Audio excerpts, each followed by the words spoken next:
I'm David Hunt, and welcome to The Art Hunter. My guest today, where do I begin? We had to roll out the red carpet, throwing rose petals in front of her, so demanding, unbelievable.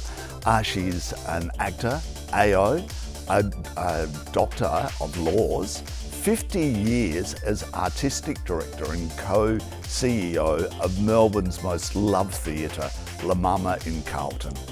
This is a tribute to a loving and a legend. Liz Jones, welcome. Thank you, David. Now, where did it all start for you? You know, like as an interest in, because, you know, being an actor. Well, you know, performing started for me, in the front garden when I was in grade 1, I think. Okay, a show off, a show off.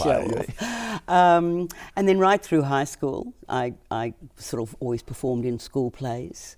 And then at university, I performed with the University Dramatic Society. And what were you studying at uni? I was studying arts. Right. The first 2 years of my degree was in Townsville, where I worked with the St James Players, and then my last year I came down to the ANU and worked with Anne Godfrey Smith, and yeah, I've really been working in theatre in one way or another since. Right. And how did you fall into, or was it falling into, or did you go knocking on the door at La Mama? No, I fell into it. I actually fell into it through teaching. I met Betty Burstall, the founder of La Mama, at a conference in 1971. We liked each other immensely, had a number of arguments. I then went to London for a year, and when I came back, I thought, I'd like to link up with Betty, and applied to teach in the school where she was teaching. So I went to Brunswick Girls, met Betty, and she said, why don't you come along to my theatre La Mama? And I thought, oh, what a great idea. And so in March 1973, I went along to La Mama, and I never left. Never left. So what was it like back then, Liz? You know, like, because it wouldn't have had the reputation it has now, or was it already building? Well, it was building, but it was very much, it struggled. And so often there were only 3 or 4 people in the audience. Oy. And Betty used to say, it was wonderful. You'd have 3 or 4 people in the audience with yourself. It was like having a command performance in your own private tram. Betty was a magnificent woman. But how were you going financially, though, the theatre? You know, like, if there was only 3 people in the audience? Betty's magic formula was we never ever rely on the door. Okay.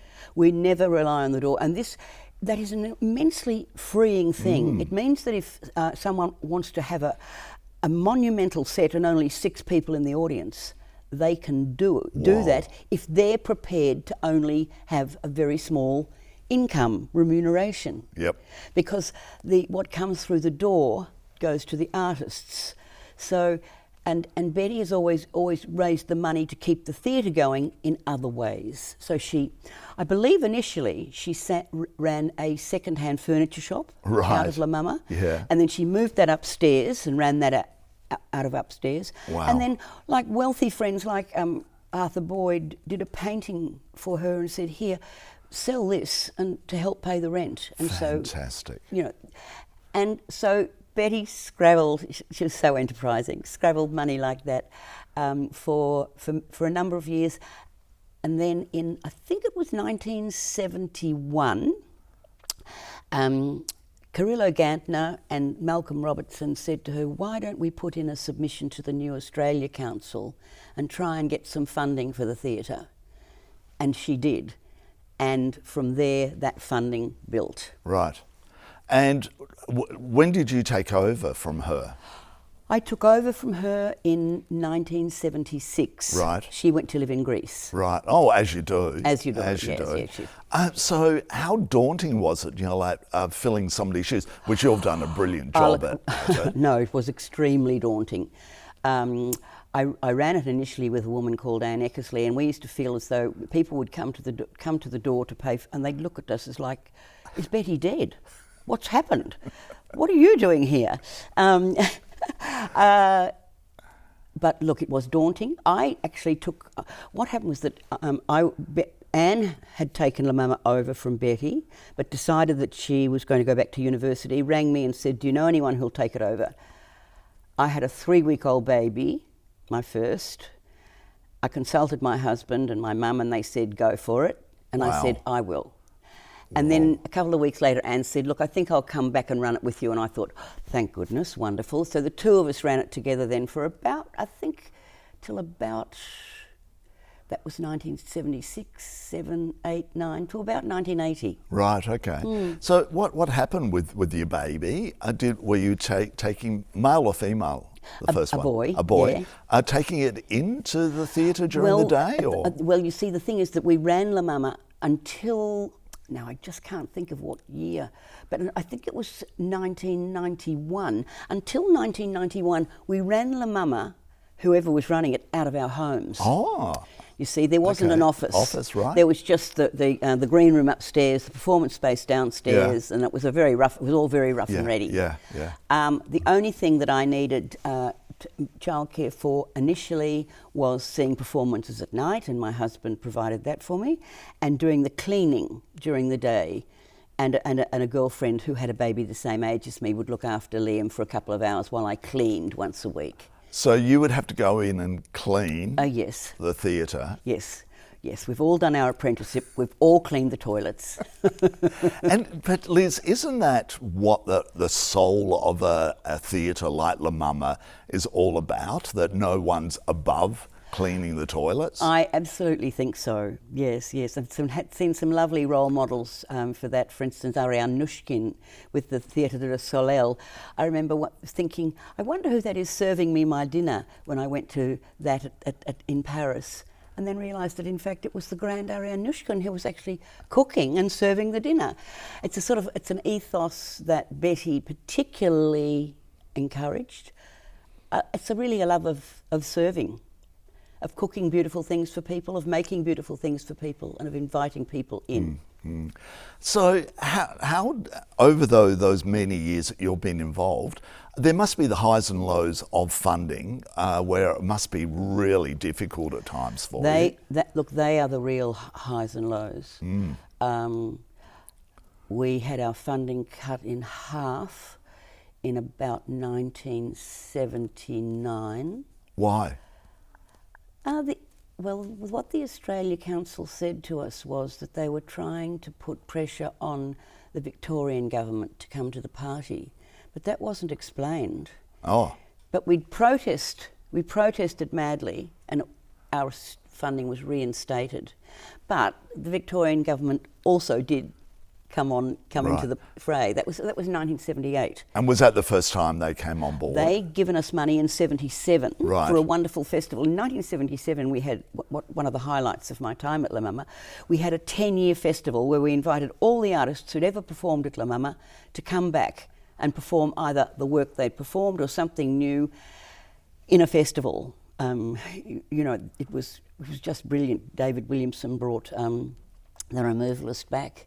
Wow. Yes, my husband did a wonderful work with 3 naked men. For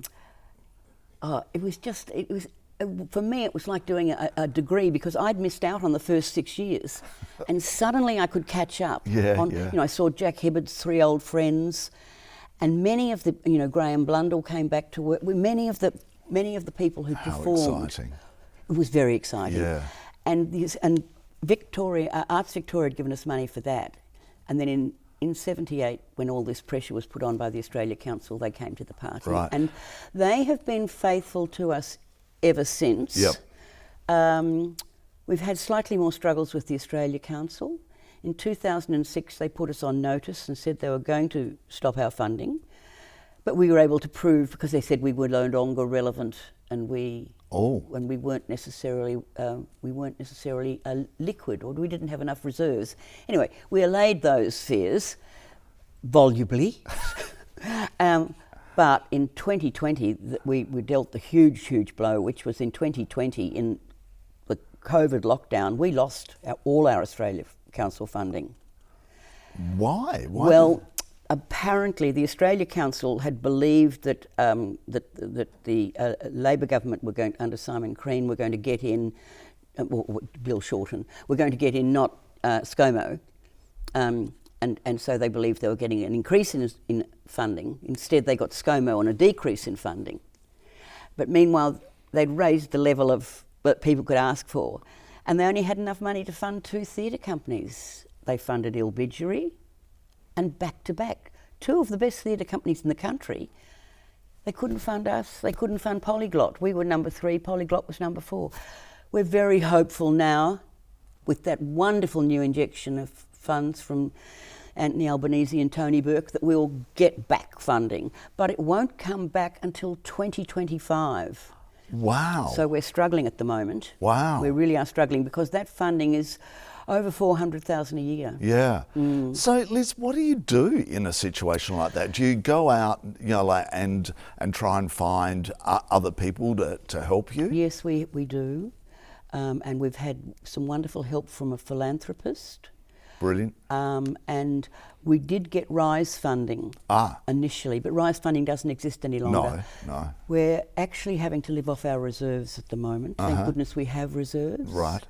But for 2024, we will be really looking everywhere that we can look for extra money to take us through to 2025, when hopefully we'll be back on the Australia Council funding again. Yeah. Do you know the interesting thing, on the Sunday Arts magazine show that I do on Joy, so many actors or producers and directors come on that are from interstate, and I say, well, what drew you to Melbourne? Why did you come here, knowing full well that it's a city all about the arts? And they say, we know that it's a city about the arts, but we also came because of La Mama. Yeah. We wanted to be around La Mama, which that is, have you heard that, or is it me? Oh, look, definitely. I mean, where did Judith Lucy come when she came from Western Australia?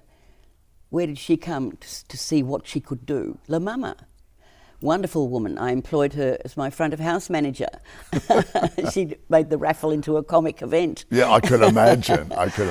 She performed. Actually, her first full length piece was called "No Waiter, I Ordered the Avocado," and was directed by Andrew Upton. Oh wow! Who's married to Kate Blanchett, who also, of course, earlier had performed at La Mama a few times. Yeah.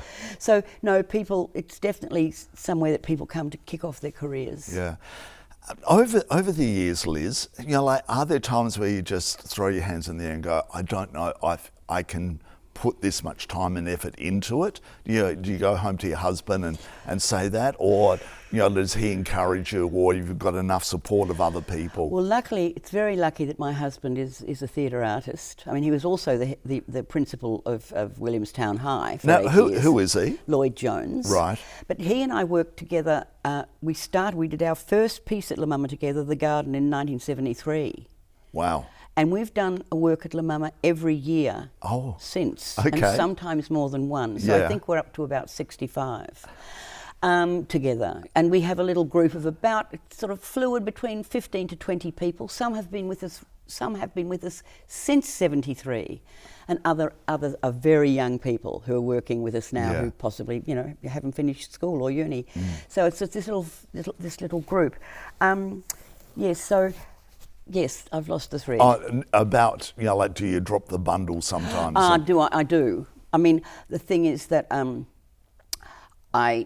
there are times when it does seem too much, and I think I've been very blessed to have a family that deeply support La Mama. All my kids, in one way or another, have performed there. Wow. All 5. Wow. And the grandkids, quite a few of the grandkids have performed there. Yeah. And my husband has made work there every year. So there's always been that support. But it was a huge struggle, and for the first, from 76 to 86, I had to supplement my La Mama wage, which was $150 a week, by teaching. Yeah. So I was teaching 3 days a week as well. Yep. Which is what Betty was doing. Yeah. She always had to supplement her La Mama money. Yeah. And what did you teach? Was it? I taught at I started teaching at uni high, where I taught politics and English, and then I went and taught at Brunswick Girls, where I taught in what was called general studies in the open classroom, working with Betty and a wonderful team of people with 100 kids all in one great big room.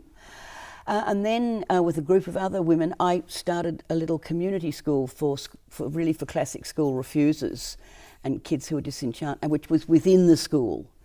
We called it the mini school. And there I taught everything. Drama, English. Yeah, well, I was going to say the drama, does it rear its head? I love teaching. Yeah. I was not a trained drama teacher, but I love teaching drama. And have those times when you've been teaching drama, this is where I was going with it, has there been somebody that you've gone, I've got to encourage them, like they're going to be an actor? Look, there have been. But more, that has happened far more since I've actually worked at La Mama. When you have these wonderful young people who come through and you think, oh, here, this is, someone like the late Margaret Cameron. You watch her in something like Mishka and Namargava with Lindy Davies, and you think this woman is blessed. She's brilliant. She's wonderful. I never want to let her, I never want to let her leave. And they have the Caroline Lees, the Kate Blanchetts, the Nick Carafas. It just goes on. Yep. Now, of course, there's the elephant in the room over my shoulder, the fire. Yes. That I think that the whole of Melbourne and a lot of Australia, when that fire happened, would have taken a deep breath and stopped for a moment and gone, oh my God, what is just happened? It's true, because we had extraordinary coverage, national coverage. And Jane Clifton, the wonderful Jane Clifton, she wrote a poem about it, which she recently performed at La Mama, about losing La Mama. Yeah. No, it was very, very important. The Minister for the Arts, Martin Foley, came instantly to the site and stayed with us all day. Fantastic. It was, and people came, Delmonico's, who'd been the owners, people came from everywhere, not as ghouls. I never felt that for a minute, but definitely as supporters. Yeah. And how did you find out about it? The phone rang at 6:30 in the morning, and I feared it was one of my kids, but it was the next thing closest to my heart, to my family. It was La Mama. Wow. A thing I'd feared all my life. Yep. Because we had an open fire, you see, at La Mama. But that's not how the fire started. How did it start? It started with an electrical fault in the wiring under the staircase. Yep. Very dense wiring there, apparently. Yep, okay. And so you rushed down there and the flames were still... Oh, there were 17 fire brigades. The flames were sort of, sky high. It was, because I got there about 7, it was just an inferno. And it didn't come under control probably for an hour, maybe 90 minutes after that, when it started gradually to die down. Yeah. And you lost so much history. Yes, we did. I lost all my diaries, because I had all my diaries. I always felt things were much safer at La Mama than they were in my home. In home we were moved from house to house and things got lost, but La Mama lost all this video footage of programs from the ABC, SBS, films that people had made, artworks that people had made and given us, the beautiful wood blocks that Tim Burstall had made for the first posters. All that wonderful stuff, all our black and white photograph collection. It had been digitised, but we lost the actual, and then we lost the hard disk on which all our digital photos were. It just goes on. Yeah. And, that would be heartbreaking in itself, losing the building, but then losing all that history. I still come across things and I think, I wonder I know where that is. That got lost in the fire. it still happens today. Yeah, of course it Although, would. you know, 5 years later. But then the rallying, as you said, people came from everywhere, you know, like obviously not too close while it was burning, but how everyone rallied. Where did the first money come from? You were in Japan, weren't you? I was in Japan. Well, I'd won a little an Australia Council award for 25,000. So I booked a wonderful Japanese trip for my husband and I, and that was for about 2 weeks after the fire to take place. And of course we went because we needed all the rehabilitation we could get. And I was sitting in Asakusa in my lovely hotel room, and the phone went, and I looked at the phone. No, didn't know. But picked it up. Hello, this is Martin. Martin? Yes, Liz, I've got $1 million for you. Martin Foley, Minister for the Arts, Government of Victoria, $1 million. This was within a month of the fire. Wow. And then 5 philanthropists got together and gave us another $1 million. Tim Stitz organised the raising, and we raised $3.5 million with a lot of money from the community. Yeah. Wonderful. Yeah. And yeah, of course it was a lot of money from the community because everyone wanted to be involved Absolutely. in the rebuild. It's really magnificent. How long did it take to rebuild? Now let me think. It burnt down in June 2018, and it was finally rebuilt and opened in December 2021. So 4 years. The whole process took 4 years. 4 years, and COVID was And here. COVID was in 2 of those years, which of course made everything slower and created problems along the way. So that's been a real problem for you. The rebuild, COVID, losing funding, you know, like but the excitement level of the rebuild and the love of everyone wanting to come and see the rebuild and you know, like, but you're off and running again. You know, like, you must take a deep breath and go, I can't believe this story. This story is extraordinary. It's wonderful. It's magnificent. For me, that story sort of started in 2008 when the Delmonico family let me know that Rose had died, and I had been very close to Rose. I actually gave the eulogy at her funeral, our darling landlady, and I was heartbroken that she had died. And then they said, look, we'd like to give you first option to buy it, which was unexpected because Rose had said she'd never put any pressure on her boys as to what to do with that, which was a wonderful thing. And I couldn't believe that within 3 months we'd raised $1.7 million to buy the building. Whoa. And so much of that came from the local community. Yep. Brilliant. Yep. And especially considering you're not getting it from what's going on in the theatres. No. The money's going to the artist and, Yes, you know, and the that's grant money. right, yes. Yeah. So, yeah, as I said, so many wonderful little stories. And you've got to be congratulated, Liz, on the amount of hard work that would be going on behind the scenes to make all this happen. Yes, it is hard work, but it's enormously fulfilling work. There's a wonderful energy about the place because people... artists who work there are passionate about what they're doing. They believe in what they're doing. No one's doing it for the money. One hopes and prays that eventually there will be remuneration from somewhere, but it's not going to be from La Mama. No. No, it's a very joyful place. It's a very energising place, and that's how I've managed to stay for 50 years. Yeah. Now, you've announced your retirement, which happens in about a month's time. How did you feel when all of a sudden you went, oh, it's time? You know, like, were you thinking about it for a year or two before? Well, look, yes, the process actually started in 2018 when I asked Caitlin Dullard to be co-CEO. Okay. She'd worked with me for about 10 years then in various capacities and was general manager. So she came on board as co-CEO, but then that whole process was slowed down by the fire. And then by COVID where we really were in lockdown for 2 years. Yep. So the whole thing was slowed down. And then, last year was a strange, weird year because we came out of lockdown. I thought I have to start to really think of stepping down from these positions. My husband was very ill in that time, and that made me think more about that. Finally, towards the end of last year, I made the decision I must step down from those responsible positions. I'll still stay on board doing little bits and pieces, but I just don't have the energy. Hey, to do this for I think the world would be going. It's time. Yes, time. You've done your bit. And I'm looking forward to just working on the lost history, reading the odd script, mentoring. I'm looking forward to having a little bit more thinking time. Yeah, but all of a sudden, like you announce the retirement, it's everywhere. Newspapers, television, social media. How does that make you feel? Enormously loved and appreciated. I totally unexpected. I got to work yesterday and there were about 10 snail mail, envelopes on the desk.